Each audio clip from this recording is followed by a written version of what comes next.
All right. Does anybody remember what happened last time? We just entered the Cold Valley region. Yes. So, you guys have traveled across the boundary of the Goldmark region and found yourself in the Cold Valley region. This is a place of snow and mountains. You feel the cold, but at the same time, it is not biting. Within this region, you have cold resistance. So while you are out in the elements at this moment, you are clearly not prepared for much colder weather than what the Goldmark Adrien, region usually has. You are perfectly fine. It's strange to have Kazi. snow start to fall around you and not even a shiver. It wouldn't be to Kazi because he's from the north. That's true, but the Crescent Lake region is not that. Oh, you already have cold resistance, don't you? Yes. Ah, yeah. That's true, but the place where your family is from is between the temperatures of the Cold Valley and the Goldmark. So the Goldmark is definitely warmer, Oh, okay. and the Goldmark is probably from like 80 to 100 degrees on some days, and the Cold Valley drops to that's below freezing. The Crescent Lake region is in between those two ranges. The So are we resistance heading toward the? Go on. the resistance doesn't stack, right? Nope, it does not. Could we lose?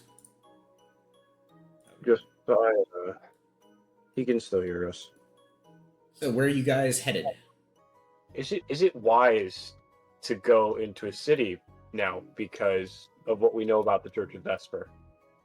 Ruben, this is relevant to you because you would know now the fortress of Deepstone is where the Church of Vesper exists. I will place that. I will unhide that name. That is that place right there. So you would know that heading east would place you closer and closer to the Church of Vesper, your church. Hello. Where's the city? What was that? He said, "Where's the city?" Just Uh, muted. So there are two places that have a larger population than Westwood, and that would be make a history check, Ruben. We'll see if you remember any of the names of the region you come from.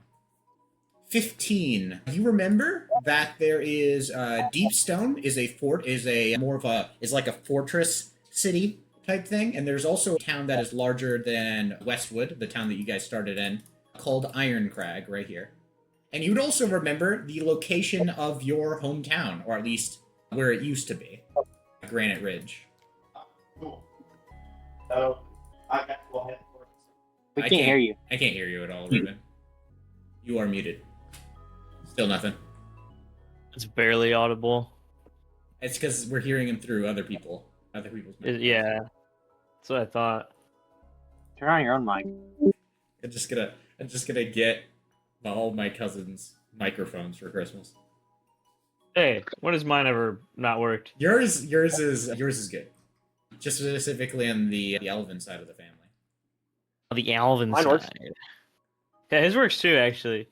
Wait, say My something. mic is working too. Just Okay, yours is all right. Not as good as Joel's though.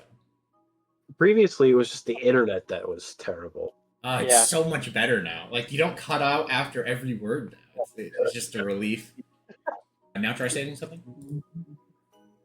Hello? Hello. You guys hear me? Yes. Cool. So what were you saying? We're gonna head towards Ironcrag. All right. I'm going to need Joel, or whoever's leading the group. I'm going to need you guys to make a survival check. Should that be Ruben because this is his home region? Whoever is leading the group. I have the +5 in survival if we want it to be me. But, huh? You're muted again. He said yes, please. Okay, I'll lead. All He right. just tells me where to go and I navigate. That's how we do it. 6. I'm really bad at navigating though. You literally okay. That was a natural one. Yeah, I guess so. You guys make your way. You're stuck in this part of the area. This isn't flat land. This is mountainous region. And as you start making your way up one of the ridges of the mountains that make up the northern mountain range of the Cold Valley region, it's going to be a tough hike. And it takes several hours just to get a little further into the region, but it is very difficult terrain. So I'm going to say you get this far. And that's when you hear shouting. Kazi immediately casts Mage Armor on himself. All right. I send my owl ahead to investigate. It's gonna try and be sneaky though. Yes, make a perception check for your owl. Perception and stealth because it's also trying to hide, Yes. not be seen. A 12 on perception and a 13 on stealth. So your owl swoops, and in the snow, in this what is you would only describe as like a slight snowstorm, your owl spots far below groups of people they're carrying torches and they're shouting, and they all seem to be shouting the same thing. You hear echoing up from the sides of the mountain in this valley that you're currently in, Millie! Millie! Oh, so looking for someone. Kreth, do you have a trekking spell? Bro, I got locked out of the website and I'm trying to get back in. Refresh. I've been doing that. I reopened the link and everything. I can restart it if you need. Didn't that not even work last time? I don't know. I don't know what you did last time. How did you solution it? Didn't you like open it up in another browser or something like that? Or is that I something else? probably like restarted my computer or something. Can't believe you. Hey, Andrew. Nobody else has this problem. Yeah. You said they're shouting Millie? Yes. Wait, am I getting back in? No, it's Are they blank. like kind of like a Fuck. search line type thing? Oh no, I'm back. No, oh my gosh, not this again. What? Hardware Fine, that's- acceleration. Blah, blah, blah. I can't. Oh my gosh.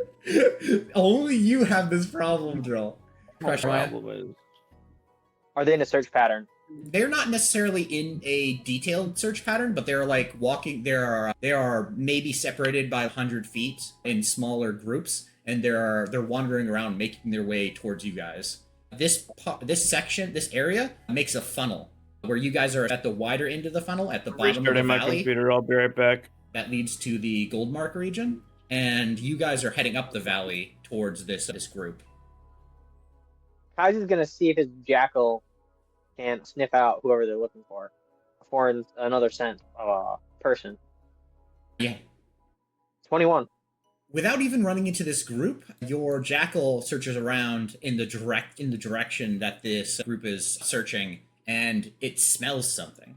Your jackal picks up the scents of two dwarves making their way down towards you. They had passed an area of the valley just by pure coincidence or luck. They were on the opposite valley when they passed you guys. Probably several hours ago. Kazi calls out to them, tries to get their attention. Someone's over there! Kazi yells. You shout this, and then you hear some muttered shouts as they're no longer calling for this name. They're now like alerted that somebody else is nearby, and you, Adrien, you can spot through the eyes of your owl that they are all grouping up, and they're making their way towards you. You're shouting, Kazi. I inform the rest of the party of this. Let me know when they're within 120 feet of me. Yeah, I would say in another couple of seconds, they're in like 120 feet of you. The valley is filled with rocky outcroppings and even some trees. And so you don't have a very long visibility. And so soon you see the glow of torchlight getting closer. As soon as their leader, or whoever seems to be in charge, gets close, Kazi casts a message and says, "Are you looking for someone?" By the name of Millie, I'm guessing? They see this older, you can tell now that you're this far away, as soon as they appear, that they are a group of dwarves. And the oldest one with a long white beard perks up and shouts, "Hail! Who goes there? Who goes this far north of the road?" Adventurers. Adventurers, you might just be what we're looking for. I think I see you. Everyone, this way. And they begin heading towards you guys. Are you looking for 2 dwarves? As he asks. They would be within... Yes. No, we're looking for one. Who would... What manner of magic is this? Sent. My jackal scented 2 dwarves north, or he points in the direction he scented them. That would be... Up the valley. West, actually. Okay, west, up the valley. That's the way we're headed. Finally, they get within 20 feet of you guys, and they're all a group. You can tell now that they're not dressed for this cold weather, though that doesn't appear to be bothering anyone, even though it's the middle of the snowstorm. They're also not armed in any way. Some of them have spears, but the majority of them are just carrying torches and household items. They definitely look like a group of villagers. Kazi asks them, what seems to have happened? Did Millie wander off, or something more nefarious? We don't suspect anything of the kind. Normally that sort of stuff happens near the road, far south of here. What is your name? Never mind. He looks back at the other villagers. We need to get... This is a of the essence sort of thing. Time is of the essence. We can introduce ourselves later. I am Throne, a village elder of Coldstone Village. Pleased to meet you. But we're looking for a young dwarf, a young lass that made her way west here. Have you spotted her? We have not, but we will go and check out the 2 people we sent up to the west. 2? As he says. Yes, there were 2 dwarves that my jackal scented. That's likely Rowan. He's assisting with the investigation, though he's not from our village. All right. He went on We'll ahead. begin to look. He's a little stronger than the rest of us, being a smith and all. So you said west. Everyone, let's get going. There's probably about 20 of them in all. Okay. How much faster would our party be than them? Much faster. There is, in a group like this, they're not going at a particularly fast rate. They're going at a traveler's pace. You could, if you were willing to risk being tired, then you guys could travel significantly faster. All right, so I guess our group starts out at a very fast pace as we can manage in the snow, without burning ourselves out too quickly. We're heading toward where my jackal is sensing the what's it called? The 2 dwarves. All right. Is there anything else that anybody else is doing, or are you guys just following the jackal? I mean, my Is owl. this song from Maiden Abyss? Yes, it is. I knew it. You're using your owl, Adrien? Yeah. Do I roll another perception check? Yeah, make another perception check. 19. So as you are going, your owl swoops lower and lower, but it takes a while before you find anything, even as the jackal is following the trail. As you guys are making your way very quickly, you guys are speeding ahead of the group of villager dwarves. One of the villagers runs up to you guys and says, You're a group of adventurers. Yes. Oh, thank goodness. I was worried we would... it looks like you're excellent trackers. We're looking for my sister. She's much younger than me, though. And... damn it. I told her not to head this way. That there were dangerous beasts spotted on this side of the valley near the ruins. But she wouldn't listen. There are apparently delicious berries that she picks over on that side. And in the Goldmark region, right on the border. Yes. I tried to warn her, but she just ignored all warnings and went anyway. And now she's been missing for over a day and a half. It only takes, at fast pace, 8 hours or so to get from there and back, usually. Right. Is this person keeping up with us? Yeah, he's running out of breath. If you're, Okay. if you could find a, I would be eternally grateful. I do feel partially responsible. And finally, he runs out of breath. But all of you guys, I'm going to need you to make, anybody who's rushing, I'm going to need you to make Constitution saving throws. Didn't think I was rushing. I thought we were going as fast paced as we could without rushing. Yeah. Okay. Are you guys going to go at just a fast pace, or are you rushing? Is my question. As fast a pace as we can without rushing. Okay. All right. You guys make it down the mountain path, a couple times stumbling as there is snow and it makes some patches of rock suddenly slippery. But you guys make your way further and further. It feels like you're not making any progress because you've done a U-turn and are going back the way you came. Now you can see far below, as these are the foothills of the mountains, and you're looking away from the foothills off into the plains. You see the place you were at, the ruins, spread out before you. So you're pointed. Wait. You are headed this way now. Okay, so do we see the dwarves? Adrien, you, with your owl scouting ahead, you are the first. It picks up a scream. There's a jagged ridge of what appears to be crystal or some strange translucent stone up ahead, and that is where the owl is hearing the screams from. Adrien relays this and relays to the rest of the group. Do we try and sneak up or rush in? I think speed is better, Kazi says. I disagree, says Kreth. I think we can avoid a lot more trouble if we sneak. Are any of the other dwarves still with? Are any of the dwarves still with us at this point? No, you've outpaced them. No, they're not used to. They don't have the stamina like you guys do for traveling. The jackal is going to see if it can sense anyone other than just the two people. Yeah, your jackal now picks up the strong scent of something huge, and it reminds the jackal of the dinosaurs from the Goldmark region. Big dinosaurs, Kazi says, as he breaks into a run. Adrien is also going to run. He is going to cast Expeditious Retreat as well, so he's moving like 50% faster than everyone else. Okay. So you're casting it on yourself? Yeah, I'm pretty sure it only has a range of stealth. Alright, I just want to confirm what it does real quick. Can you put in the chat? Yes, you can take the dash action until the spell ends. You can take that action again as a bonus action. Alright, so you, with a sudden burst of magical speed, you rush up ahead. So you will be a little out in front.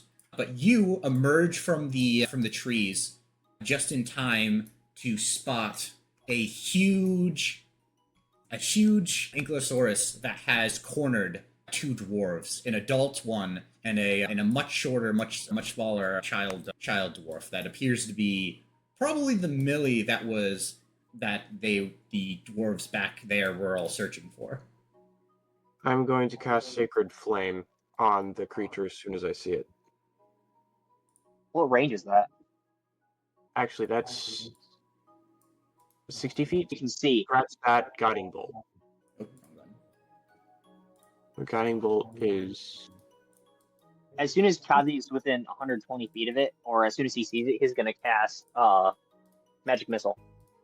Right on its face. I'm going to need you to make... So the creature is going to be surprised, I would say, for the sake of this one. But everybody roll for initiative. So it will roll with disadvantage. All of you guys roll with...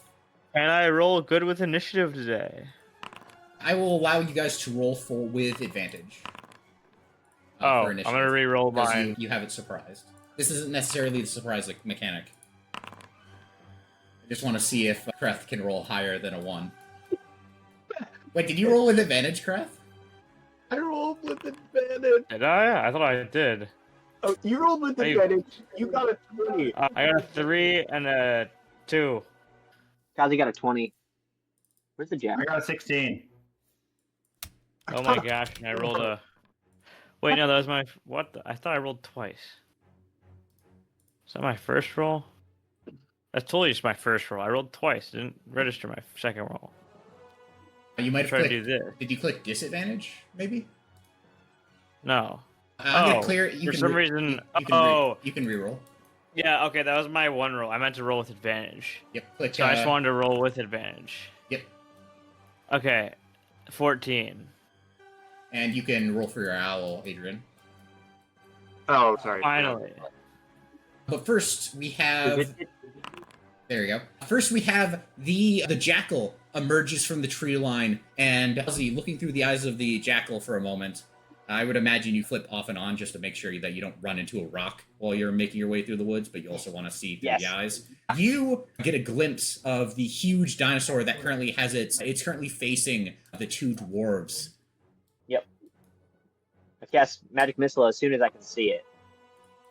All right. Dude, when I'm within 120 feet, that'd be before I am where I am now, so a little farther back into the tree line. Would I have been able to cast magic missile? Yes, I would say. I mean, you could start the fight back here if you wanted to. Okay, sure. I'll just cast magic missile as soon as I'm within range. All right. Go ahead and roll damage, because it auto hits, and he is certainly it is certainly within 120 feet. 2, 3. Wait, that's 3 max rolls. Oh wow, yeah.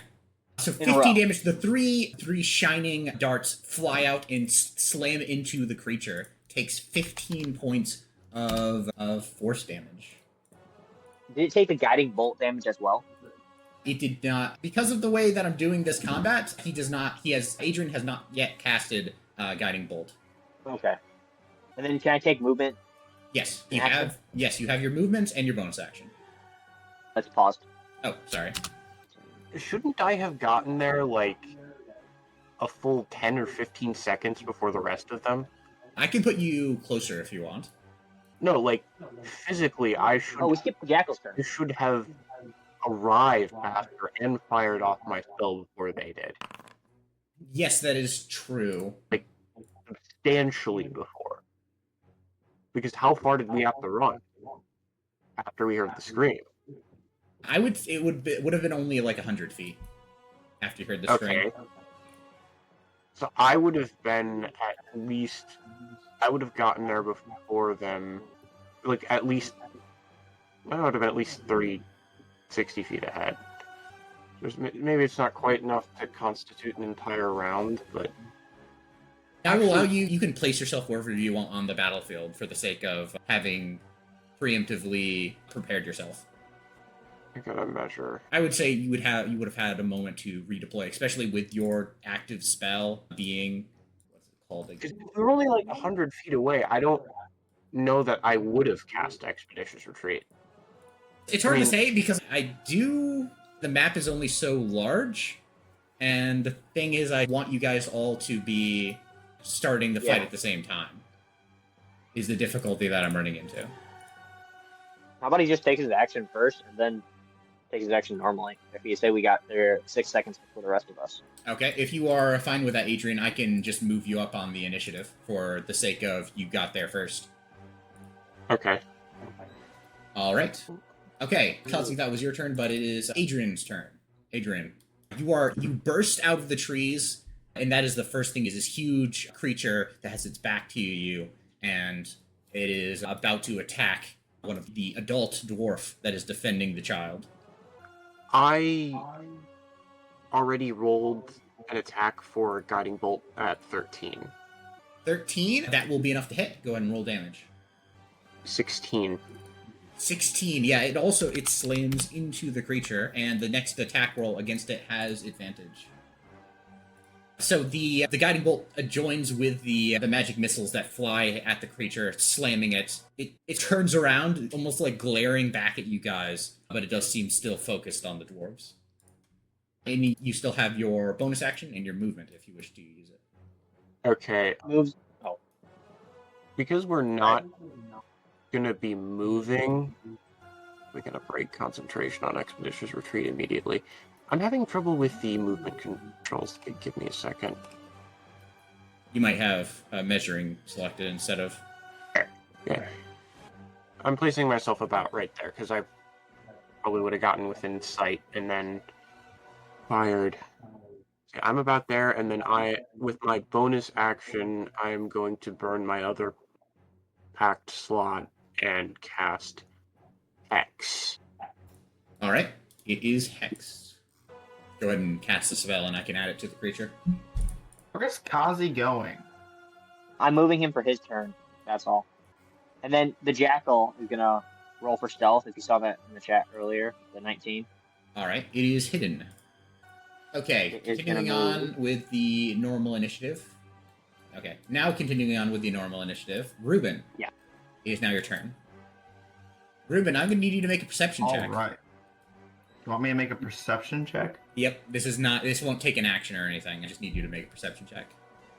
So as you burst from the trees along with the rest of your party, and the first thing is the two dwarves, two of your own kin, and the huge dinosaur. The adult the man dwarf shouts, like lets out a sort of a battle cry trying to scare the huge creature off. Doesn't seem to be working, but you recognize that voice, but you're not sure exactly where. He's too far away to quite see properly. But it is now your turn. All right. Let's see how far I can move. And then I will throw my javelin. You rush forward and launch your javelin. Go ahead and make an attack. And I think I can do a Vow of Enmity as bonus action. I believe that doesn't even take a bonus action. You can just use it. Oh, yeah. Yeah, when you take an attack action, you can expend one of your channel divinity to utter a vow of enmity. And I get advantage then. Would he already get advantage because of Guiding Bolt? Yes, but this way he has advantage for 1 minute. I think that hits. Yeah, that will definitely hit. Go ahead and roll damage. 7. 7? Or maybe? Yeah, the javelin. 12. The javelin slams into the creature, like adding another sharp, pointy end to its already spiked back. But you manage to hit between the hard plates of its outer back, and it goes in pretty deep. The creature is now bloodied. It seemed to have already taken some wounds before this fight. Anything else that you're doing? I'm not sure there's a whole lot else I can do. You still have your bonus action, if you wish to do anything with that. Yeah, I'm not going to do anything on my bonus action. Kreth, it is now your turn. Okay. Do I have to move to be able to see this guy? You can see him right now. Okay. I'm gonna mark him. I'm gonna mark his body. He is marked. My spell. Hold on, I gotta cast a spell. Okay. And then I'm gonna shoot him with my crowbow. That's a short Man. sword. That's a short sword. Oh. No, you're right. There It's you go. this one. Okay, that's better. Now, That is a lot better. Yeah, that will hit. And that's also a It is critical a hit. natural 20. Yep, so go ahead and roll critical damage. Hold on. Oh. I can do this. Oh, critical hit. Yep. But then I get to roll a d6 too. Yeah. Because it's marked. 13 damage plus 2. 15 total, yeah. It takes 15 points of damage. The cute heavy crossbow joining the javelin Wait, I have slams into the proficiency. creature's back. I have proficiency on this one. You mean you have How do I- you have weapon mastery? Yeah. What does that do? I'm trying to figure out what it does just for the crossbow, yeah. It's weird. It doesn't say on the item. Or maybe No. You have to go into the book. push. It's push. It Oh says yeah. Oh. So you can choose to move it 10 feet. Yeah, I no, think. he's fine where he is. All right. He can keep chilling there. Okay, so yeah, it slams into the creature, wounding it even further. In less than a couple of seconds, you guys have sent a barrage against this creature and heavily wounded it, but it is still after these two dwarves. The next one is the adult dwarf is going to grab the child and runs through this sort of crystalline opening, this opening in the crystal, and they will make it this far. That is their turn. Adrien, do you want to move the owl? Or do anything with the owl? No, the owl's gonna just continue circling overhead. All right. The dinosaur, still enraged, is going to. How far can it go? Didn't make it through. It looks at the opening between the crystals, and it doesn't seem like it angry as it is. It has lost its target between the cracks, and it whirls around. And the first target it does see is Ruben, so it's going to go stomping straight at you, Ruben. You mean something's actually gonna attack me this fight? Yeah, that's right. It is going to turn around and it tries to club you with its tail. That's going to be a 9 and a 12. Get to the roll. Oh. Whoops. Reveal. Yeah, I was making rolls earlier. There we go. That is going to be a 9 and a 12 to hit. Neither of those hit. All right. So yeah, at the end of its turn, it is being heavily wounded. It flies into a rage. Its like eyes almost turn red, and it lets out like a huff of steam. Its breath steaming up in the cold, and it is going to be much more intense next round. Adrien, it is now your turn. All right. I am going to cast Chromatic Orb. 20. I assume that hits. Yes, that will hit. And that is 16. What damage type are you doing? Let's say acid. I think you can do acid, right? Yeah, acid. It takes... And then 4 necrotic from Hex. Okay. Yeah, so it takes a total of 20 points of damage. It is looking very, very rough now. Kazi. And I take my turn. Kazi. Kazi's turn. It's you and the jackal. Kazi is going to cast Ice Knife on the creature. Wait, would Kazi know if this creature is cold resistant? You would be aware. You would get the sense that everything in this region has cold resistance. Okay. He'll cast Chromatic Orb as well. Adrien, what element did you use again? I used 23 to hit. What element? He used acid. Acid? Yes. Did it seem to do double damage? I can't remember. Sorry. It did not do double damage. Yeah. Who knows? Fire Ward. I'll go with lightning. All right. A blast of Chromatic Orb. Go ahead and roll damage. 14 lightning damage. That will be, after the acid and the lightning, that is enough to bring it down. And it seems like it's going to try and club Ruben one last time, but that will be more than enough to take it down. Ending the short fight. Hearing the beast fall, the 2 dwarves return. The adult one looks very wounded. Adrien is going to run forward. And I'm closer than you are. okay. Ruben, you actually stop as you run up to this dwarf because you recognize this man. Does the girl look injured? The girl does not look injured, but she looks very much terrified. She's crying and looks very, very upset from the experience. But Ruben, this is Rowan. This is your cousin, Rowan Rosewood. Ah. And he's holding he has a pretty simple leather outfit, and he is holding a smith's hammer in one hand, and he looks surprised as he notices you. Ruben? I haven't seen you in years. Neither I. Thank the gods you came here in time. I don't even know where that creature came from. But we could outrun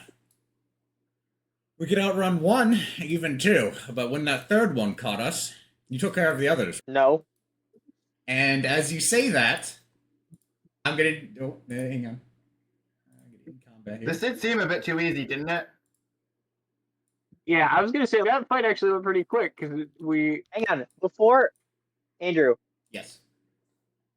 before they appear while Ruben is talking, Kazi is going to cast Elementalism on the snow to make a puppy shape and give it to the girl.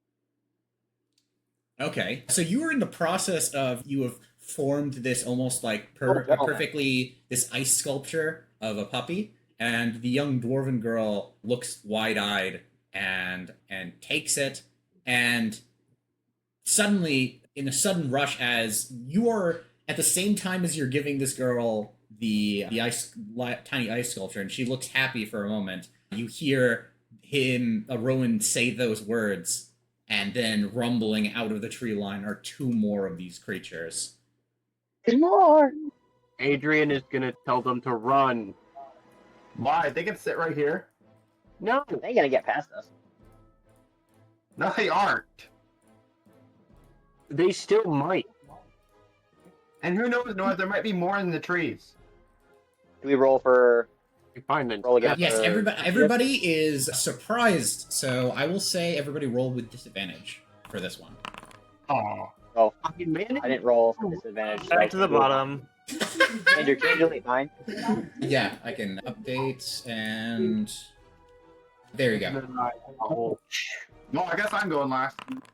I mean, my owl doesn't technically need to be part of initiative, but The girl goes first, and she, wide-eyed, she's looking past you, Kazi, and you turn around to look at what exactly she has noticed, and for the first time, and hear at the same time, these two huge dinosaurs emerging from the tree line. Millie is going to stumble away and start running. She screams and starts running away. That will be her turn. What are you guys saying to Rowan? Go with her. Kazi yells to him. Rowan nods and runs after the girl.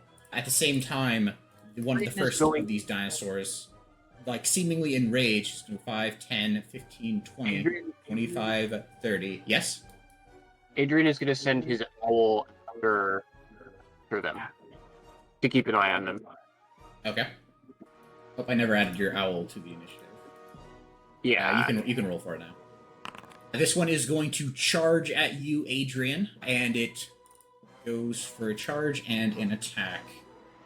That'll be a 14 to hit. Does that hit? that hits. Pretty much anything above a 10 hits. At my AC is 10. Now, what's the damage on that? Okay. You take 10 bludgeoning damage as the huge thing slams into you. This is like a club the size of a tree trunk, and it has just hit you from the side, and you get lifted up off the ground, hit the side of this crystal here, and you are now prone, since you are a size smaller than large. But that will end its turn, so the owl will go next. Adrien, you are just sending the owl. It goes 60 feet. Yeah. It's gonna dash. Should be able to move it. The problem is, I tried, and then it was like, no, you can't fly through walls. Oh, yeah, the crystals are acting like walls right now, so I'll just move you there. There you go. Kazi, And then, now your turn. The two dwarves Gonna cast- escape through the rift in the crystal. Flaming spear, so you stick that guy out there, right here. The Constitution saving throw. Flaming sphere. All right, There isn't a good spot to put it. there you It's gonna be go. right here. You are placing it here. Right here. Yeah. All right, flaming sphere. Actually, no, it's gonna be behind the thing. Here. Display name always for everyone. There we go. That makes it a lot easier to see. Yep. And he's gonna run to the back. Are you able to Kinda move it on the casting? No, Or he's do you gonna have cast to- it. Yeah, he has to cast it there. All right. Okay, so you cast the flaming spell and you move further away. Anything else that you're doing? And hang on a second. Any creature ends its turn within, but as a bonus action, you can move it. You move it into a creature's space. That creature makes a save against the sphere. Hang on. Then I'm gonna use my bonus action to move it into this creature's space, and then it'll get pushed back out. But does that make sense? What I'm trying to do? Yes, Cast it with I my understand action. what you're doing, but I don't. I think the flaming sphere actually stays inside the creature, right? Or does it get pushed back out? I don't think it stays. Does it stay within the creature? Yeah, so Flaming Sphere actually moves into the creature. The creature, like, roars as the fire burns against its side. Go ahead and roll damage. It is going to make a... 2d6 fire, so 9 fire damage. It is going to make a dexterity saving throw. That is a... Yeah, that is a 3. So that will fail, and it takes 9 fire damage. Nice. And that will end your turn. The second dinosaur is going to go. It moves 30 feet, and then it is going to use its action to charge. And it will charge at you, Ruben. That is going to be a 21 to hit. Will that hit? Yes, that hits. Okay. You are going to... You take 12 bludgeoning damage. Caught unaware. I would say you're still, like, looking at the dwarves as they're leaving, and just as you turn around just in time to see a massive tree trunk sized tail slam into you. You take that much damage, and you are prone from the impact. I don't believe there is a save. Nope. Just as if you're huge or smaller, then you are prone from that attack. Adrien. You are on the ground, and you feel like you've been hit by the tail of a dinosaur, which you have. What are you doing? Do I have to end an action to get back up? It is half your movement to stand up. Okay. I'm going to stand up. Will I provoke an attack of opportunity if I move away? I need to double check. Yes, you are within it has an attack range of 10 feet. Okay. I am going to... Let's see which direction do I want to go. Are you standing up? Yeah, I have to stand up if I'm going to go anywhere. And then I'm going to attempt to step like right here behind Ruben. And I think that's all the farther I can. Like, this is about all as far I'd like to go. It's going to get an attack of opportunity on you. Yeah. Okay, just wanted to confirm that I didn't miss something. Yeah. That is going to be a 15 to hit. That hits. Yeah. 7 bludgeoning damage, but unfortunately, this time the tail goes up and slams down on you from above, knocking you back down to the ground. You are once again prone. Unfortunately, because of the nature of the attack, usually any other attack would allow you to keep moving away, but this one physically interrupts you by knocking you prone. Okay, I'm gonna... You still have your action, though. It does not end your turn. It does not end your turn or anything like that. Okay, I still have half my movement left, right? Yes, you still have half your movement. I am going to stand up. Okay. Again. So that's all your movement. And... Oh, I have to roll another con save. Success again. Yep. This one should already be hexed, right? What was that? This one should already be hexed, right? No, you can use your bonus action to move your hex to it. This creature, the dead creature, is hexed. I'm gonna move my hex to that one, and okay, it is hexed. I'm technically outside of my own melee range, right? Yes. So hex would not be cast at disadvantage. What are you trying to cast? No, sorry, Eldritch Blast. It has you in, because you are within its melee range, that is what's making it so that you have disadvantage on your ranged attack. Okay. Is that you still have your action remaining? Yeah. Yeah, you are locked into an unfortunate situation. I'm out of range of my own melee weapons. I mean, technically I can roll the trigger, but with that though. With specifically True Strike. No, it just says I can make a ranged attack with True Strike, but that would still be that would still be disadvantage. You might want to hurry up and decide. I wouldn't be able to reach. My melee range is still 5 feet, so would I be able to attack it or no? You could make a ranged attack against it. It is not within your melee range. So you can make a ranged attack against it. I'm just gonna try Eldritch Blast. hope for the best. Oh, sorry, I forgot to roll it. Roll one more time. It didn't matter. Oh, nice. Okay. 23 will hit. Go ahead and roll damage. And it is hexed, so that is plus 1d6. Nice. So, yeah, 12 force, 3 necrotic.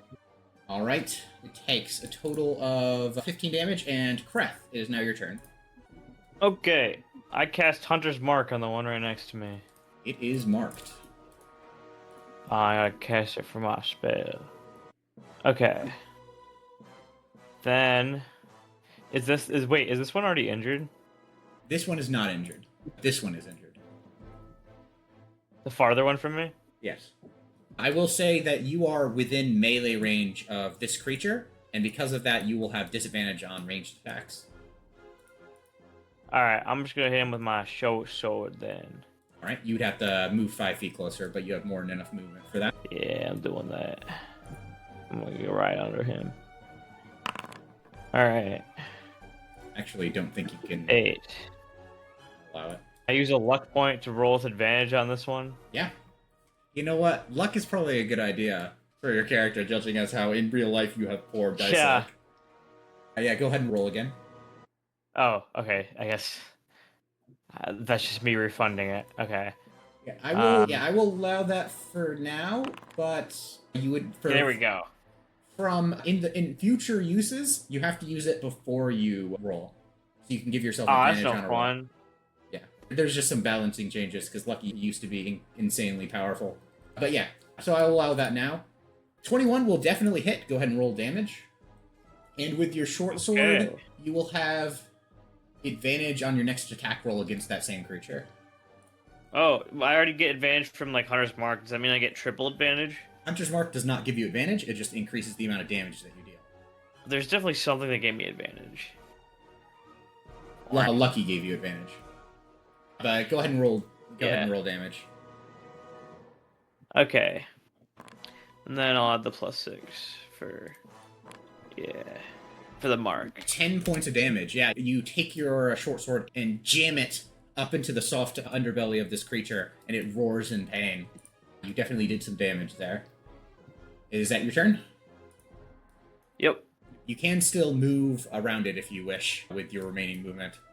But he gets an opportunity attack, right? Only if you leave its melee range, which its melee range is 10 feet, so you can basically walk around anywhere Okay. within 2 squares of this creature.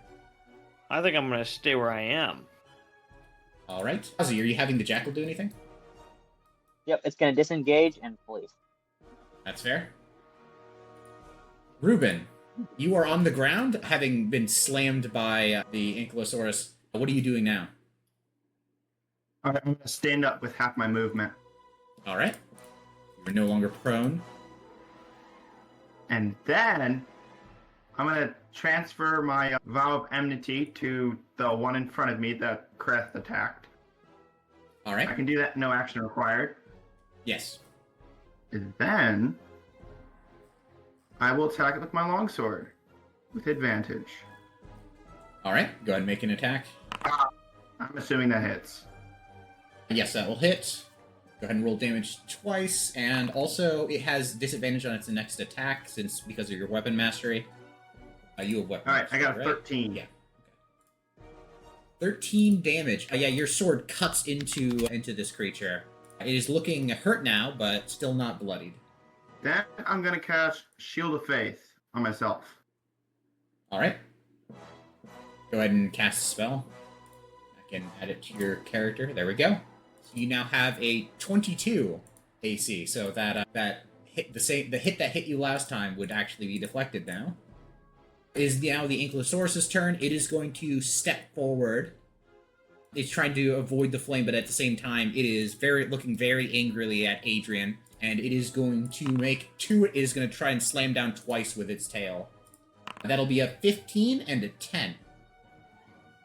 Matching AC, does that hit? Unfortunately, it does. If it meets it, it beats it. That's 2 attacks then. Ouch. Okay. So that'll be 6 bludgeoning damage and 9 bludgeoning damage. Okay. Sorry, I accidentally. There we go. Alright. Ouch. And also, you are Are you still up, unfortunately, Noah? unfortunately, you are prone again. I lost concentration on Hex. And yeah, and you lost concentration on Hex. Managed to pass 2 other saving throws, but Your owl is Adrien. Your owl is looking around, and it does not spot any other dinosaurs. This appears to be the only two, or at least the only two that are nearby. Kazi, it is now your turn. All right. Kazi is gonna move the fireball. Oh, also right go in ahead it, and dudes. roll damage, Kazi, because it did end its turn within 5 feet of the flaming sphere. Oh, yeah. And what are the rules for flaming sphere again? 4 fire damage. It has to make a dexterity saving throw against your this specific DC. Against your spell DC. What is don't your pull it up what is your spell DC? My spell DC is 13. Unfortunately, it does succeed, so it takes only half damage. So that's 2 points of fire damage. But you can still move the flaming sphere to attack a specific creature. Or you I can move it to right between them, but it would move through this guy. So when it hits a creature, it does stop, and then it deals damage. Oh. So that's how it works. I'll move it into this guy then. This guy. Okay. So it moves. It's going to make another. Go ahead and roll damage again. It is going to be halved though. It takes 4 damage 8 then. points, halved to 4. It is halved. Okay. Anything Then else? Kazi is gonna. Yes, for his action, he's gonna cast lightning bolt, or not lightning bolt. I wish he had this. But... So I was about to Metaphor. say, when did you get 3rd level spells? Yeah. Oh man, does that not hit? An 11 will hit.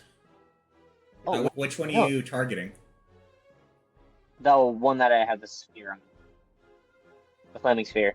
Okay. Which damage That's type is it? 11 damage. Lightning. Okay, it takes 11 points of lightning, and it is now bloodied. Because there's 2 5s, it's gonna jump over to the other one. Ah, okay. And then what happens? Does it just roll some damage, or it rolls full damage against the second target? If you roll the same number on 2 or more of your die, the orb leaps to a different target of your choice within 30 feet. Make an attack roll against the next new target. Oh, so I roll another attack. 23, that hits. That'll hit. Go ahead and roll damage. 12 lightning damage. Okay, yeah, so the orb hits both targets, and both are bloodied. It is the Ankylosaurus's turn next, and it is going to make an attack against you, Kreth. It's going to slam its tail down on you. That's going to be a 16 Can I have a roll to with hit. disadvantage? It does roll with disadvantage, but that is going to be a 15 to hit. I think I'm a 14. Yeah, 14. Yeah, it hits. Ouch. Okay. Aw, darn. I'm going to move this, actually. That is going to be 13 bludgeoning damage. Caught for a moment, the full brunt of this tail slams into you, pinning you against the ground for a moment before it's lifted back up. You are prone underneath it, and its second attack is going to be aimed at Ruben. That's going to be a 17 to hit, Ruben. Yeah, no. Ruben, you hold up your shield and manage to deflect the huge heavy object, holding fast, unlike Kreth, who has been hit with a direct attack. That is going to end its turn. And Adrien, it is now your turn. You are being harried by this massive creature that is very much focused on you. Adrien is going to True Strike with... Are you standing up first? Oh, yeah, I'm standing up. Okay. Which should, I believe... Wait, why is it gone? Oh, no, it's not gone from my inventory. Go ahead and make an attack with the mace. That is unfortunately going to miss. I'm going to immediately burn my bonus action to use Healing Light on myself. Wise choice. You're using all 3d6 of healing? Yeah. I can only use 3d6 at once. Unfortunately, you're no longer in the gold mark region. You are just outside of it, and so you only heal 11 hit points. Kreth, it is now your turn. You are prone and beneath this creature, but you can still stand up and fight. Can I use healing hands on myself? Yes, you can. Because I'm an injured boy. Hold on, I want to see which is better. Okay, yeah, they're both actions. Yeah, I need some health seeds. Okay, 4 hit points. that's good. I'm much healthier now. All right, that was your action. You still have your bonus action and your movement. I don't really think I have anything I can use my bonus action on. You can stand up with your movement, and so you're no longer on the ground. The creature will Oh, get okay. advantage against you if you are still prone. Oh, I'm getting up. All right. You still have 15 feet of movement if you wish to move. No, there's no point. All right. The jackal is going to go. So unless you're doing anything with the jackal, Kazi, it is now Ruben's turn. Nothing with the jack. Ruben. All right. I'm going to hit this thing with my longsword. All right. Go With ahead and make an attack. advantage. With advantage. Really? Only a 13 with advantage? A 13 will hit. So. Yep. 9, and we'll see if I get more. 14. I'll take 14. A 14 damage. Yeah, it is looking kind of rough now, but still standing. I'm going to cast Divine Smite. Okay. Go ahead and roll damage And for Divine casting Smite. it. A free cast. Okay. And that'll be a 9. Radiant damage. 9 radiant damage. It is still alive, but the radiant damage sears away part of its flesh, and it is looking very rough. All right, that will make it the Ankylosaurus' turn. This Ankylosaurus is going to once again try and hit you, Adrien. That's going to be 16 to hit. Unfortunately, that does hit. All right, it is going to roll damage. That's going to be 10 bludgeoning damage. All right. So it slams you into the ground, Adrien, and you take that 10 damage, and then it is going to actually go over top of you. It's going to go 5, 10, 15, 20, 25, 30, and it rushes towards you, Kazi, and its tail, in a sudden whirlwind, is going to make an attack on you. But instead of being a direct hit on you, Kazi, instead it slams into the crystal right above your head, and like little shards of glass-looking rock go flying everywhere, but thankfully you are unharmed. Yay. That will end its turn. Kazi, you are going right after this. This is right after the tail slams into the crystal above you. I'm gonna move the sphere, the flaming sphere. Or why can I not move it? You should be able to move it, I think. Oh, wrong mode. I'm gonna move it into this creature here. All right, it's going to make a That's gonna dexterity take- saving throw. Apparently they're good at these, so that's going to be 14. Does that succeed? Or yeah, that succeeds. Okay, so it'll take... 13 is my DC. So once again, it is looking very rough now. It's looking very rough. It's not looking good. Anything you are doing with your action, Kazi? He doesn't have anything good to do. No. Nothing smart, shall we say. He's gonna cast Shocking Grasp. 19, that hits, right? Yeah, you would have to move closer to the dinosaur in order to do that, but you could do that. Wait, I'm not within touch range of him? Nope, you are 10 feet away. Oh. Huh. I didn't know that. I thought I was within touch range. It's the 9 guess I will squares scoot. that the circle is touching. Yeah.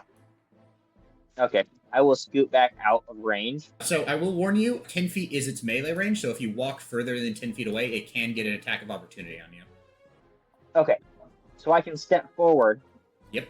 Then cast Shocking Grasp. Yep, and that will hit. Go ahead and roll damage. 6 lightning damage. Alright.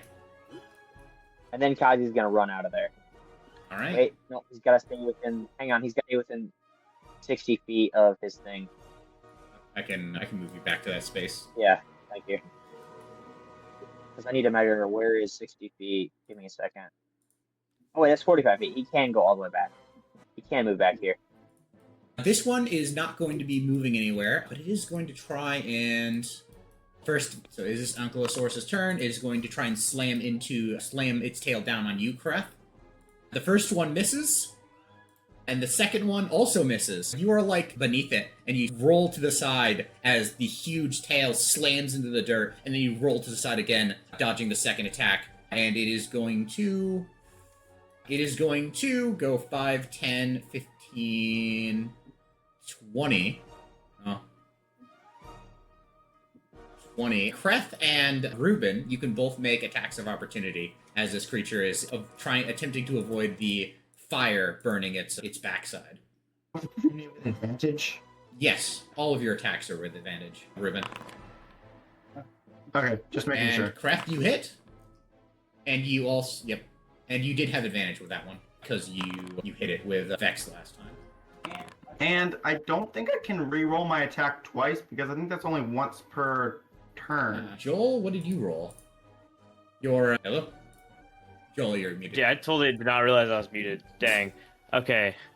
I rolled a 21 for attack, That will hit. and then I rolled damage a was 14 for damage.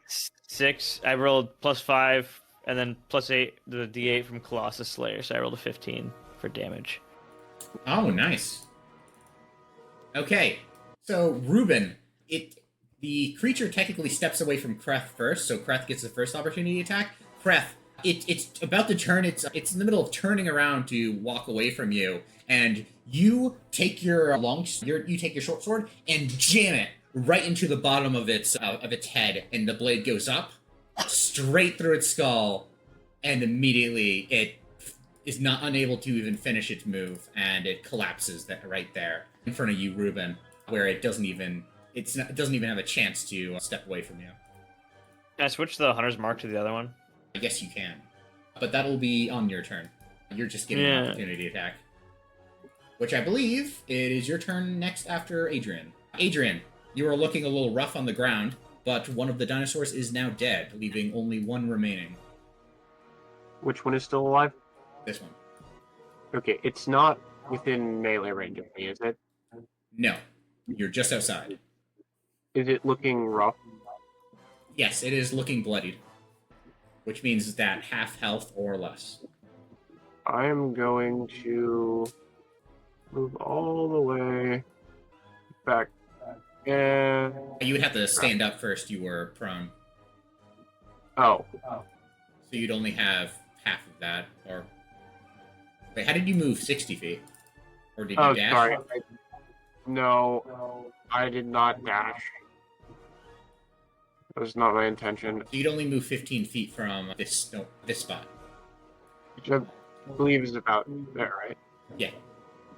Then I am going to, as my cast Eldritch Blast. A Oh, 9. that's a 9. A 9 will barely miss. You know what? Unfortunately, it deflects off of the tough hide of the creature and slams into the crystal above it. I'm gonna burn my inspiration. I'm sick of missing.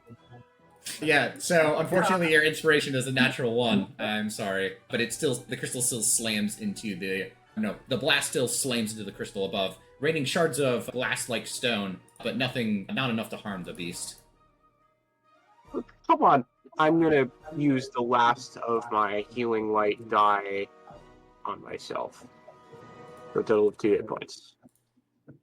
Kreth, it is now your turn. Good. Alright. Is the far one up that's still alive?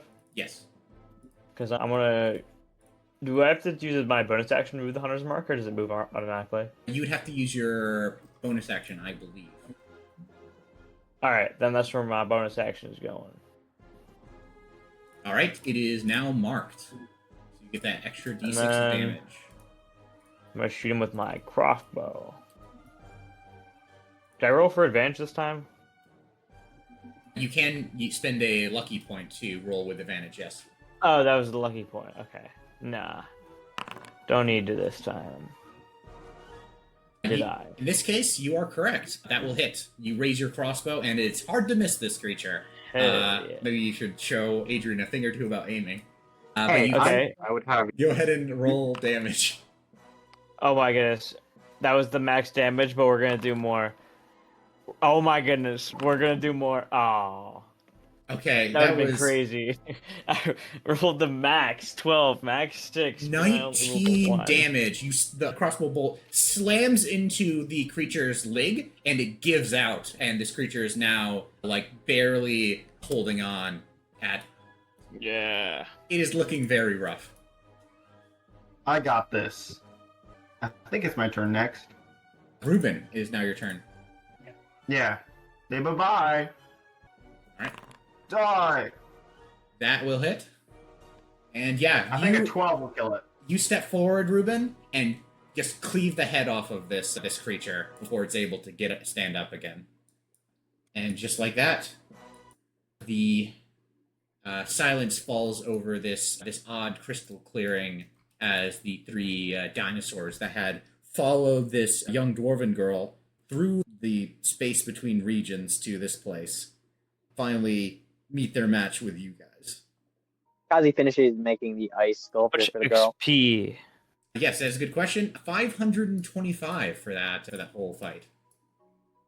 Level Oh up. my goodness. We leveled up, yeah. Yeah. We level up. 500 what? 25. 525. So we're at 2815 now. Yes. Oh my gosh, it's gonna take a long rest so we can level up. We gotta wait for that, unfortunately. Oh my 525, you gosh. said? Yes, 525. So we should bring the girl and the other dwarf back to the group. Adrien is going to take a minute and use magical cunning. Okay. Meanwhile, Kazi, you finish forging the ice sculpture for the dwarf, and the dwarf, looking a little shy, the young dwarf girl takes it in her mittened hands, and she holds it up and appraises it. Thank the gods you came when you did. I don't think I could have held off 3 of them. I don't even think I could have held off 1. I'm not much of a Is he still warrior. injured looking? Huh? Is he still injured? Yes, he is. One of you guys gonna heal him? Yeah, I can heal him. I didn't know he was injured. How injured is he? He is bloodied, so he's at half health or less. I'm gonna heal him with Cure Wounds. Is anyone else in the group, like, grievously injured? Kazi's not. I'm chilling. That's gonna be 11. Andrew? Yes, 11 will be more than enough. Rowan is now healed. Your cousin. Ugh. Thank you, cousin. I appreciate that. How have you been these last few years? What you been up to? Been all right. I started a business. I used the expertise we had back in our hometown, and I started something up in the town out east from here, Ironcrag. We're planning to visit. Oh, that's convenient. You can stop by my shop. I run a smithy, if that isn't obvious enough by all of my equipment. And he's carrying around half a smith's shop in his pack. I travel to the nearby villages, too, mostly just doing simple repair work. Got any plate armor for sale? I do. What a coincidence. Crazy that you asked. I've been working on some. All the more reason to stop by. Now, let's get Millie home before the people of Coldstone think that we're kidnapping her. Around that time, a couple of minutes later, the villagers, probably tracking where you guys were lighting up the wintry sky with all of your spells and abilities, they finally arrive. The group of 20 of them. Immediately, a woman scoops up Millie into her arms. The girl still clutching the ice sculpture that you made for her, Kazi. Thank you. Thank goodness. Millie, what did I say about going off alone? To not to? Exactly. Strange, though. Very strange. I've been to the Goldmark region before, and these creatures normally are very territorial, so they make a lot of noise. You can hear them. You can hear that you're entering their territory from miles away, so it's quite easy to avoid them. These were lying in wait. I don't know why, and I don't know why the hell a bunch of them would try and attack a young dwarven girl. There's been some issues in the gold mark region, so we're wondering if. So I wonder if that is why. Issues? Vicious wildlife? There's always vicious wildlife in the Goldmark region, but what do you mean? Suspicious organization that. of wildlife. We heard there was a Organization. druid involved. Yeah. What self-respecting person would send these creatures after a young girl? It would have to be mad or evil, maybe both. Yes. Likely both. All right, he's looking up at the sky. Though the sky is clouded here, so it's hard to tell exactly what time of day it is. But it feels like perpetually evening because the thick cloud makes the whole sky darkened. I would say 6-7 hours hike back to Coldstone. No doubt the villagers will give us a warm welcome. We can travel back with them. And he gets his stuff together and he starts going back with the villagers. You coming? Yep. Yeah. We follow him back to town. All right. Coldstone Village. You guys arrive at it's surprisingly close. It wasn't more than an hour's walk from where you guys were, where you ran into the group of villagers that were searching for Millie. You find seated on a huge ledge with a stream that has long since frozen over, a village built into the stone. There are ledges and stairways and houses. This sort of looks like that out west Indian Native American settlement that's built into the rock. Yeah. Except for it's built into the sort of the mountainside with the valley overlooking the valley below. You can see that there's all of this. To people outside, that people who haven't grown up in the Cold Valley region, it's strange because all the trees aren't brown barked, they're instead gray barked. And as you take a closer look, you can see the trees themselves are strange and almost like they're petrified and made out of stone. But you see the gray stone trees that cover the valley beneath Coldstone Village. Inside of this place that there's a bonfire in the middle built into the stone. There are dwarves of all kinds. There's probably several hundred dwarves that live in this place. Finally, as you guys are looking around, the old dwarf from earlier walks up to you. I believe I speak for everyone when I say that thank you for bringing back our child back to the village. Based on what I've heard, those creatures would have... I can't even speak the words. But you saved her. I believe you sorts of people are interested in rewards for such acts of heroism. It's pretty Would be much eagerly. appreciated. We don't have any gold, so don't get excited. But we can pay in kind. Kreth's face drops a bit. We can pay in kind. The best we can offer you is this. And he points over to one of the larger stone buildings built into the rock. And you can see it is a brewery of some kind. Parts of it are made out of wood, and there's a bunch of barrels stacked outside. We produce Light back up again. frostproof ale. This stuff, we can give you 6 barrels of it. How about that? Will that be enough? Kreth immediately jumps in. We can even give you a cart as well. So you can... That would be appreciated. Yes, that would be Yeah, appreciated. I don't think we can carry that much. Also, is there a legal drinking age? It differs from region to region and from society to society.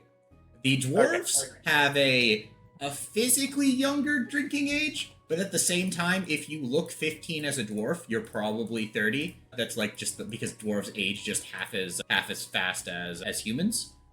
So they would probably have people drink, especially you would be aware of this, Ruben. People would drink around, in the dwarven society, around 15 to 16, they would start drinking. But also, alcohol doesn't affect dwarves in the same way that it affects other races. What is the drinking age for humans in this region? Probably more in the range of 18. Because I was wondering if my character is even allowed to drink. So I think my character is canonically like 18. So No, 17. 17 and a half. I think maybe it's a little less than. But no doubt you all are tired, so how about we have a room prepared for you, and you should spend a night at least.